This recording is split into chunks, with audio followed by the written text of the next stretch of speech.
Fact or fiction? Tennessee football can win in 2025 regardless of who's at quarterback. It's fact, and I'll tell you why here on a Friday, Locked On Vols.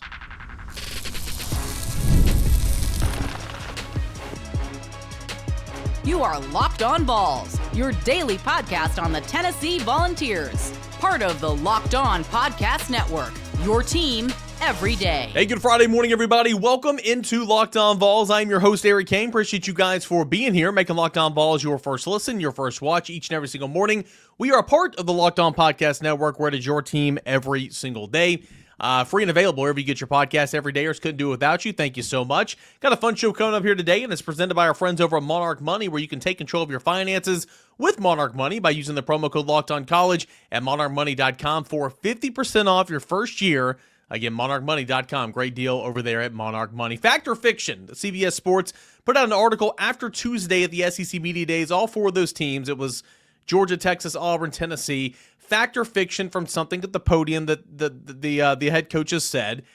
And the one for Tennessee was Tennessee can win regardless of who's at quarterback. And they're drawing that off of what John Heupel said, saying, hey, we've been successful with a number of different types of quarterbacks, different styles of quarterback play. And we'll tell you what CBS Sports thinks on that, if that is fact or fiction. I'm going to tell you it's fact right now, and I'll tell you why here in a matter of moments. SEC quarterback rankings, they're coming out in droves this week, of course, ahead of the SEC the SEC Media Days predicted order of finish that's coming up later today. Also, the All-SEC teams that are coming up later today. We've got SEC quarterback rankings from USA Today, The Athletic, CBS Sports. Not very high on Joey Aguilar. So we'll kind of get into that topic and kind of break that down ahead of the All-SEC teams coming out later today. And then in segment number 3, man, Eli Drinkwitz doing Eli Drinkwitz things. I'm not the biggest Eli Drinkwitz fan, but I will say he provided something of note of SEC Media Days on Thursday, and thankfully, because it's been pretty boring this week. All that and more coming up here on today's show. All right, so we got SEC predicted order of finish that's coming up later today. Those will be announced. We'll have those write-ups. Of course, we'll recap it all right here on Locked On Vols on a Monday show. I said on yesterday's show, I believe, that I anticipate Tennessee being voted 8th, 9th, 10th, something like that. I had a guy comment on the show yesterday on YouTube saying, this is why I don't listen to this channel. I'm out the door. See you later. The fact that you think Tennessee's going to be like that, blah, blah, blah, blah, blah. Oh, people are just hilarious because, again, it's hearing, not listening. I expect Tennessee to be picked that way. I think that's what the preseason media folks are gonna pick Tennessee to be. Probably 9th or 10th, to be honest with you. In no way, shape, or form do I think Tennessee should be ranked that low. I think Tennessee should be around 6th or 7th. Now, I'm not filling out a ballot this year because I'm not down in Atlanta. But that is going to be of note. But again, this is nothing new, right? Tennessee's being slept on all offseason long. Certainly, I think the roster is much, much, much better than that regard. And if you couple with a quarterback that can run your offense, you'll be contending for a college football playoff. That's coming up here in a matter of seconds also. So anyway, that's what you had to look forward to here on a Friday and stuff over the week. But fact or fiction, CBS Sports put out that article on Wednesday. This is following Tuesday's SEC Media Days. They've gone through for Georgia, Auburn, Tennessee, and Texas, and again, took one thing that the coach said and made it fact or fiction. This is what they had to say about Tennessee. Tennessee, the Vols can win with whoever starts at quarterback. This is what they have to say. The Volunteers were the story of the offseason after quarterback Nico Iamaleava surprisingly left the program amid an NIL dispute. Now the Volunteers are facing a fully open quarterback competition between underclassman Jake Merklinger, George McIntyre, along with App State and UCLA transfer Joey Aguilar. Quote, we're going to find a way to win with the guy that wins the job in fall camp, Heupel said on Tuesday. While Iamaleava was the face of the program, his production left plenty to be desired. The freshman ranked 7th in the SEC in passer rating and mustered barely 200 yards per game in conference play. Tennessee reached the CFP last season primarily on the strength of its defense and its run game. The Volunteers have to replace significant production on both sides of the ball. Whether they sink or swim probably won't be because of the quarterback position. So CBS Sports says the verdict is fact. Going back to the statement there, the Vols can win with whoever starts at quarterback. The verdict is fact. And again, that is what I've been saying all offseason long. I'm not trying to diminish the quarterback position because I think it is very important. I think it's the most important and the hardest position in all of sports. Now, can you win if your quarterback goes over there and turns the football over consistently? No, you cannot. You cannot win high-stakes games in the Southeastern Conference. You cannot contend for a college football playoff if you go out there and have a quarterback that continues to turn the football over, okay? That's not going to happen. But again, take Nico, for example. I couldn't agree more. Nico's play last year left a lot to be desired. He was young, first-year starting quarterback in the Southeastern Conference as a redshirt freshman, but as a sophomore, I get it. Again, that's kind of why I'd like to see how Nico got better, from one season to the next. He's no longer here anymore, but I expected another gear from Nico this year. But even saying that, Nico played ball. Nico ran the offense. Nico had a couple of turnovers, but Nico was not turnover prone. He put the offense in position to go and make plays. I mean, as did Dylan Sampson, don't get me wrong. But my point is, Nico did not do things that made you lose ball games for the most part, okay? You still won 9 regular season games. You still won 10 regular season games, and you made it to the CFP. So, if your quarterback, Joey Aguilar, who's had a turnover issue at App State, Jake Merklinger, who's never played meaningful football, George McIntyre, who's never played college football at all, whoever that guy is, if you get in there and you just run the offense, don't turn the football over consistently, go and make a play here and there, you're going to be just fine. Number one, again, these are things that just rinse, repeat. You every day are getting tired of me hearing this, but I know there's a lot more people that tune in, once or twice a week that might not hear me say it all the time. So I want to reiterate, it's this run game. It's going to be successful. Sure, you lost Dylan Sampson, and I'm not trying to minimize that loss. Big loss. Statistically, the best regular season in Tennessee history, right? Tennessee as a team almost did rush for the modern era program record in rushing. Almost rushed for 3,000 yards. That was fantastic, right? So that's a big loss. But Josh Heupel's Tennessee Volunteers have rushed for over 2,500 yards all 4 years he's been the head coach here. That's a very good stat. It's never been done consistently for that long in Tennessee football history. So Tennessee's going to run the football. A lot of that is scheme. Wide splits, getting guys outside of the box. I recognize all that. It's kind of twofold because I wish they bring the wide receiver splits in to help your quarterback out, but again, in return, that helps the run game. So some of that scheme, right? Josh Heupel has coached 3 2,000-yard rushers in his Tennessee career in 4 years. Jabari Small, Jalen Wright, Dylan Sampson, all rushed for over 2,000 yards during the Tennessee career. Tennessee's going to run the football. So number one, Tennessee's going to run the football. Number two, Tennessee's going to have a good defense. I expect it to be somewhere around the top 15 defense nationally. If they can get to the quarterback and bring the quarterback down more effectively than they did last year, I think that's the next step that this defense can take. But I love the secondary. Strong up front, a lot of returners on the defensive line. They're going to be good at the line of scrimmage. They're going to be good against the run. They were very good on third down last year. They were good in red zone efficiency defensively and all that and more. And you're going to get better at linebacker.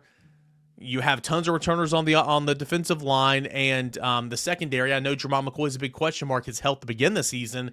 Got a lot of depth in the secondary, especially at corner and at the star position. So, with some guys that can move over. So, I like the defense. I expect the defense to be good.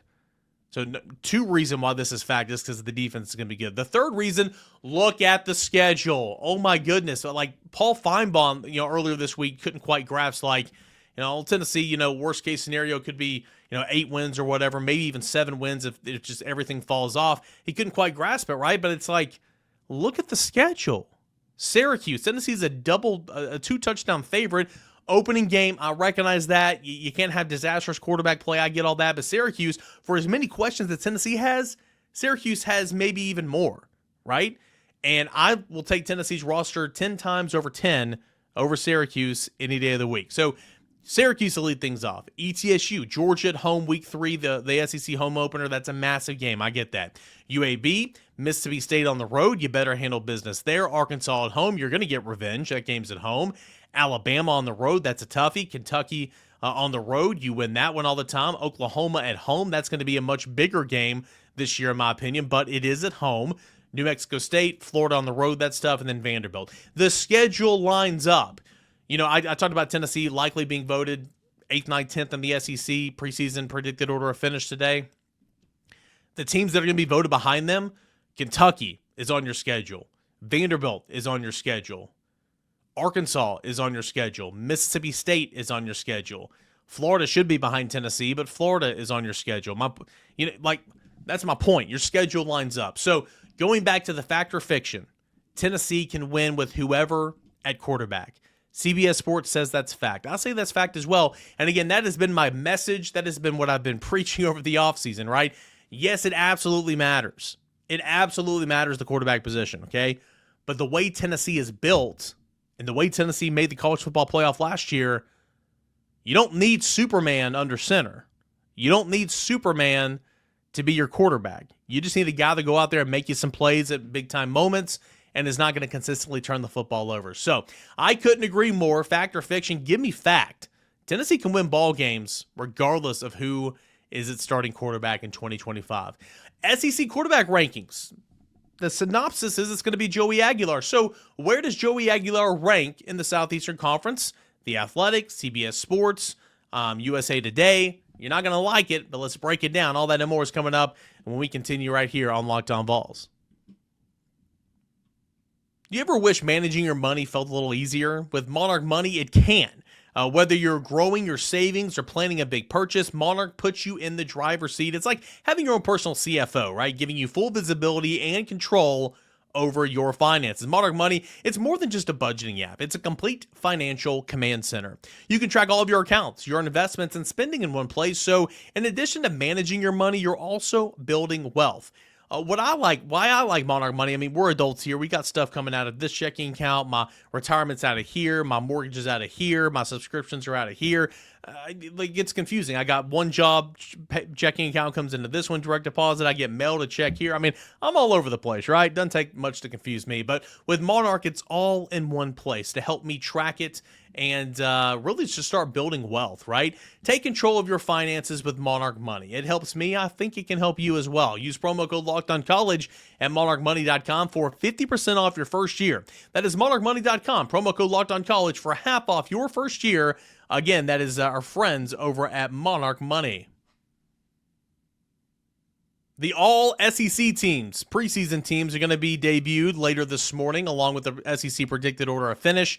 Again, I think Tennessee is going to be predicted by the media on hand somewhere between 8th and 10th. I think Tennessee's better than that, but I think that's where Tennessee's going to land.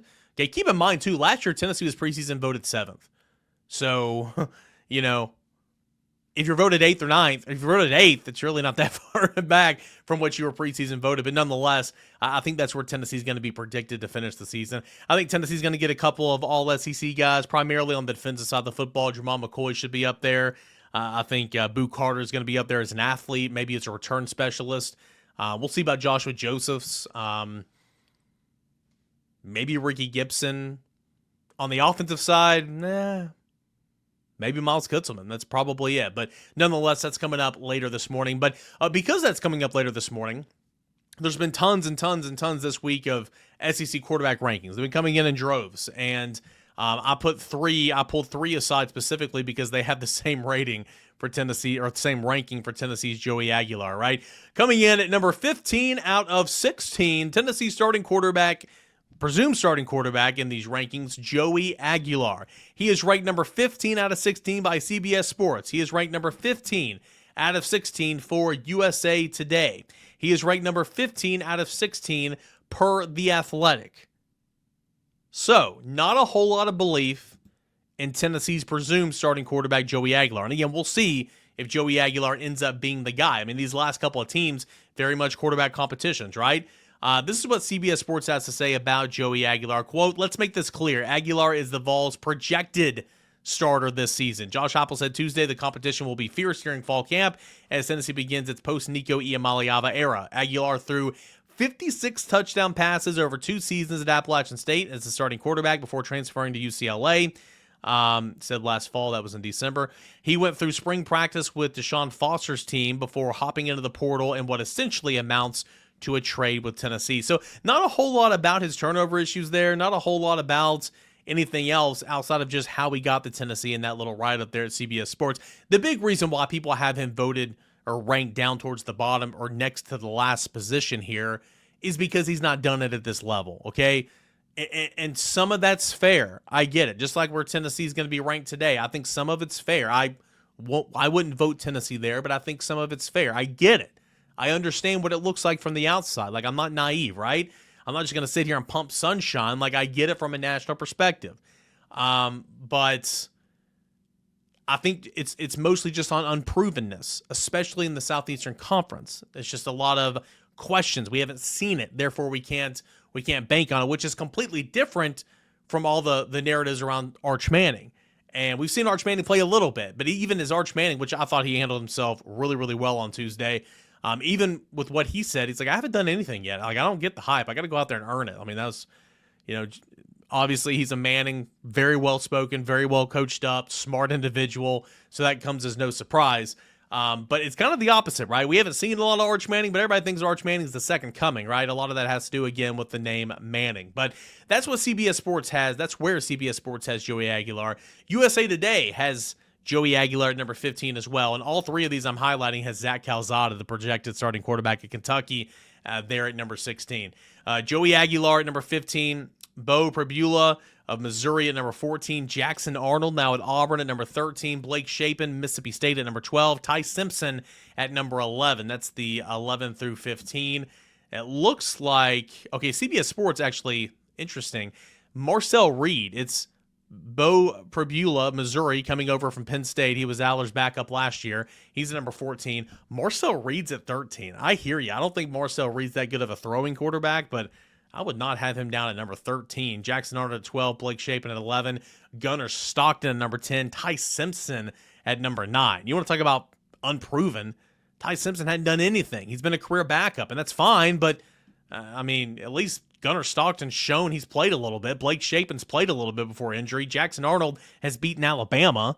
Marcel Reed's won a lot of big games. I don't quite get that one. And then The Athletic, we'll go through these rankings in more in-depth here in a moment. But The Athletic, they actually ranked all the projected starting quarterbacks for all 133 FBS football programs, and they put them into tiers. And there's 7 tiers. Tier 1, among the best. Tier 2, proven winners. Tier 3, solid. Tier 4, young and unproven. Tier 5, not consistent. Tier 6, a lot of questions. Tier 7 is unproven. The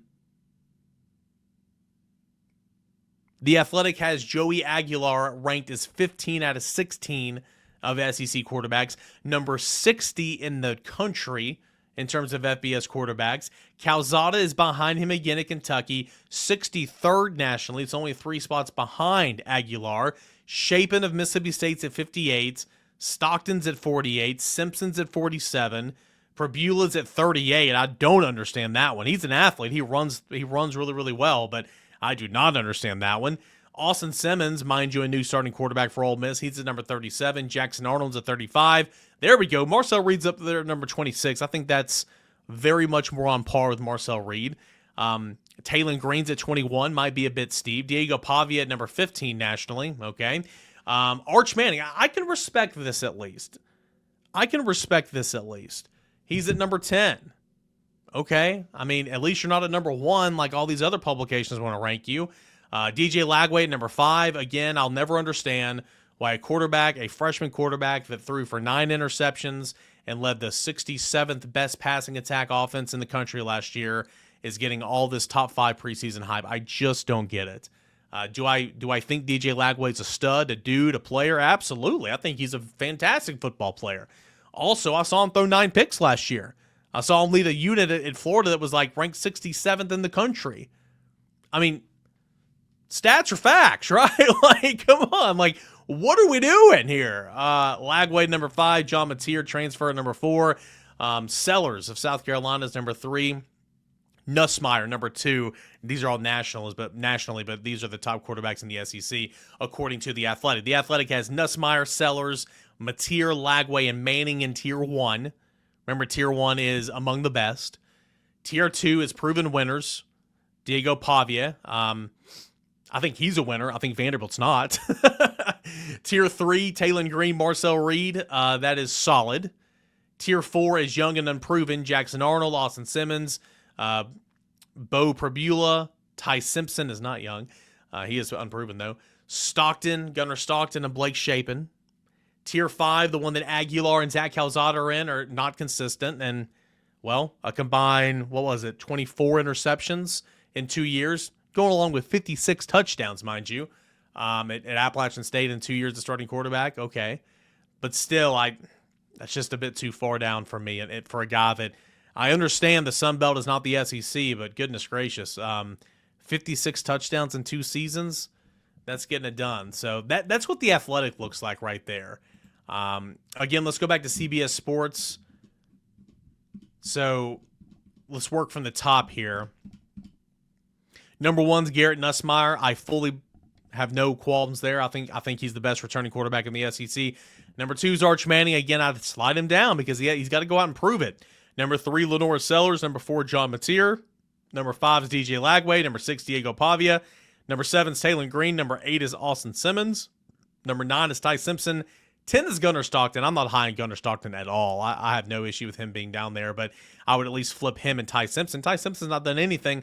Blake Shapen at number 11. Jackson Arnold, number 12. By the way, Auburn, coaching malpractice in my opinion last year, right? Oklahoma, not Auburn. Oklahoma. They gave up on Jackson Arnold in the Tennessee game, and they got so happy about, was it Michael Hawkins, the freshman?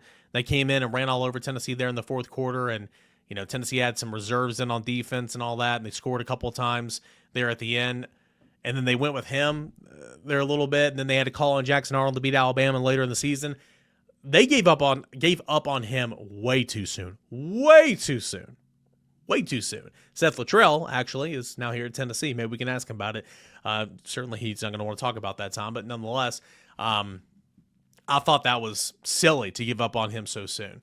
Then, of course, Aguilar and Calzada. So, again, there's a common theme here, right? Nobody believes that Joey Aguilar is worth a salt, right? And this is not a very good quarterback list, in my opinion. A lot of turnovers. I think Nussmeier is great. I think Manning can be great. I think Sellers is a stud. We'll see about John Mateer, Lagway. I mean, there's about 5 guys that I think are 6 guys if you count Diego Pavia. Outside of that, just a lot of unproven quarterbacks in the SEC, and Joey Aguilar is one of them. He just gets knocked because he's coming from the Sun Belt. Again, I get it from a national perspective, but we'll see what he does on Saturdays if he is the guy, which I believe that he will be. But I'm just saying all this to remind you guys. I mean, don't be shocked later today when the predicted order of finish comes out and you see Tennessee 8th or 9th. That is going to happen. I mean, Tennessee's not going to. 1,000% Tennessee's not going to be 7th or lower. It's just not going to happen. In fact, I think Tennessee's probably going to be preseason predicted to finish 9th more than 8th. I think I could see 10th more than, 10th I'd be very surprised. I think Tennessee's going to be 8th or 9th, to be honest with you. So, again, not what I would do. I'd vote Tennessee 6th. Maybe 7th. Because there's a log jam in there, right? I mean, there's tiers. I think Texas, Georgia, LSU I put up there, even though I'm not high on Brian Kelly. I think Alabama's up there. I think Oklahoma's going to be better. I think, Oklahoma / Florida / South Carolina / Tennessee, they're all kind of in there together. So, anyway, that is what's going to happen as SEC Media Day concluded yesterday. But now we're going to get the preseason predicted order of finish and all that later coming up. So SEC Media Days was over yesterday. One of the last teams that took their turn in the spotlight was Eli Drinkwitz. He said a lot, as he always does. This is a Tennessee podcast, but we're going to dunk on Eli Drinkwitz a little bit when we return right here on Locked On Vols.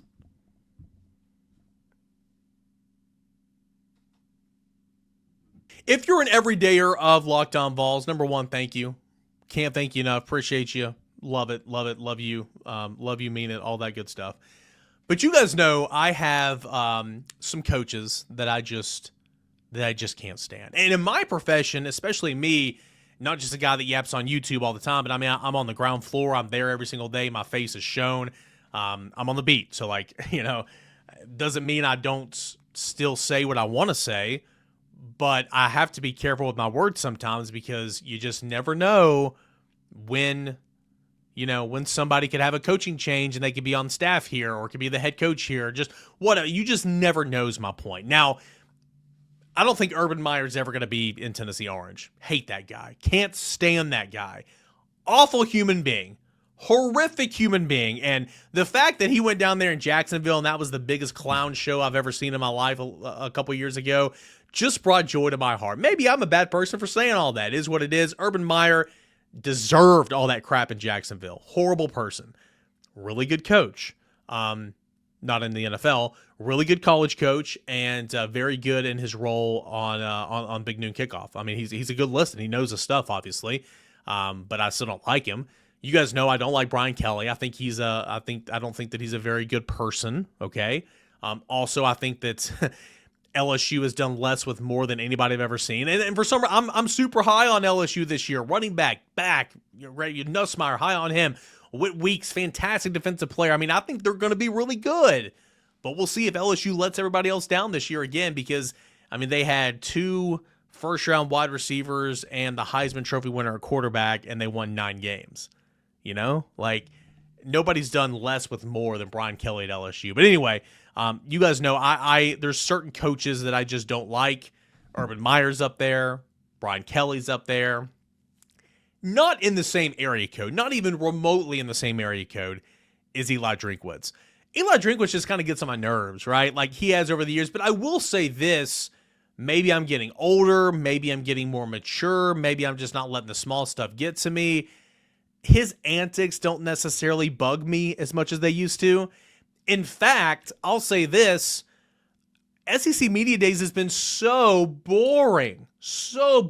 And that's just kind of what it is nowadays. And then it's been so boring all week long. Nobody said anything interesting. And then you get this clown up there and he just says whatever he wants to. Certainly I wouldn't want to cover him. I wouldn't want to have to cover all the comments that he said, especially in his opening statement. Just trying to go out of his way to be funny and all that. I mean, it is what it is. It didn't bug me or anything, but it just is what it is. But I'm actually glad that Eli Drinkwitz added a little bit of flair to SEC Media Days because, gosh, it's been so darn boring.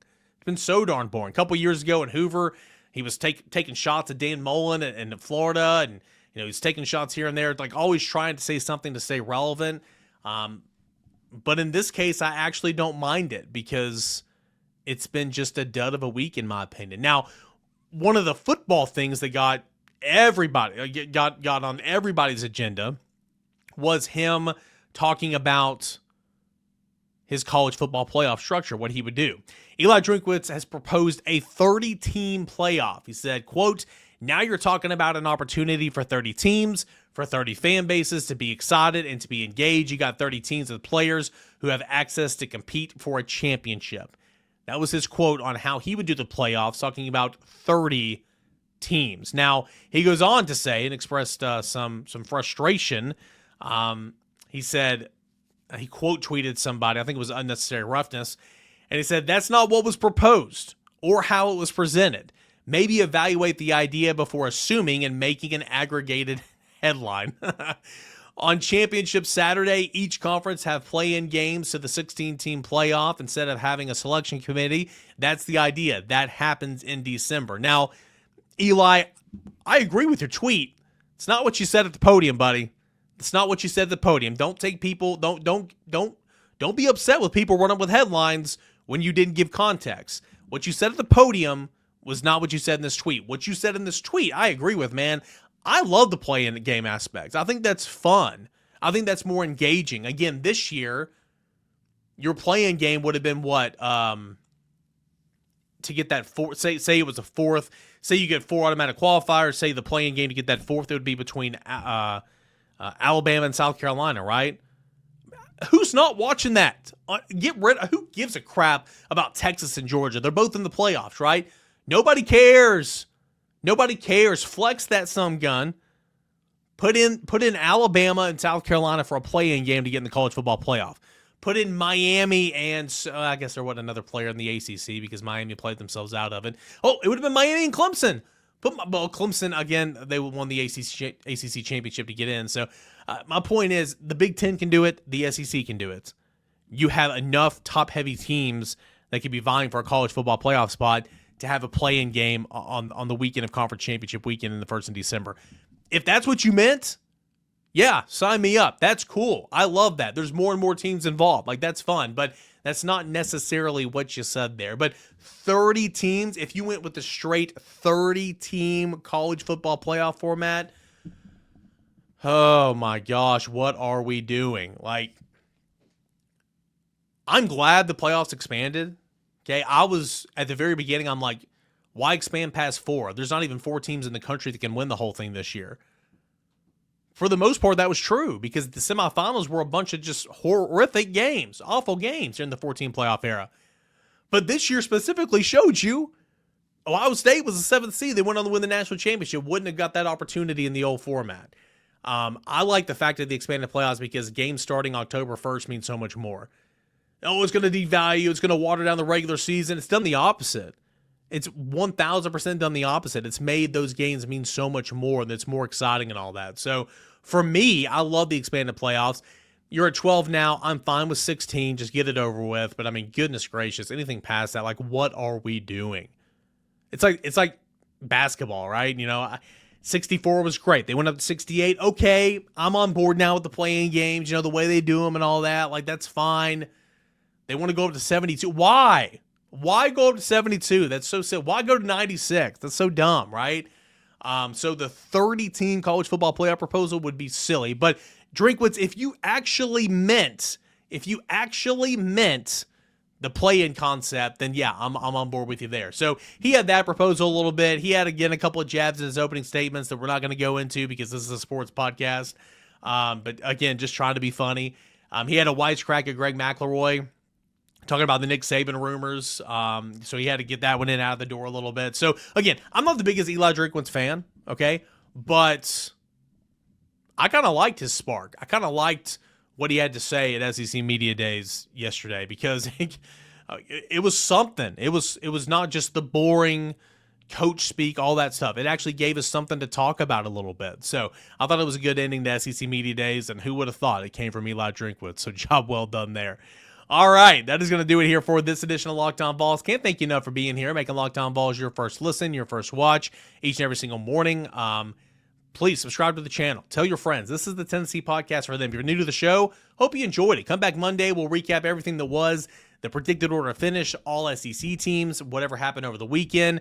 We are sprinting to the start of fall camp, less than 2 weeks away. Your number one spot for Tennessee football news and entertainment 5 days a week right here. This is Locked On Vols. Have a great weekend, everybody.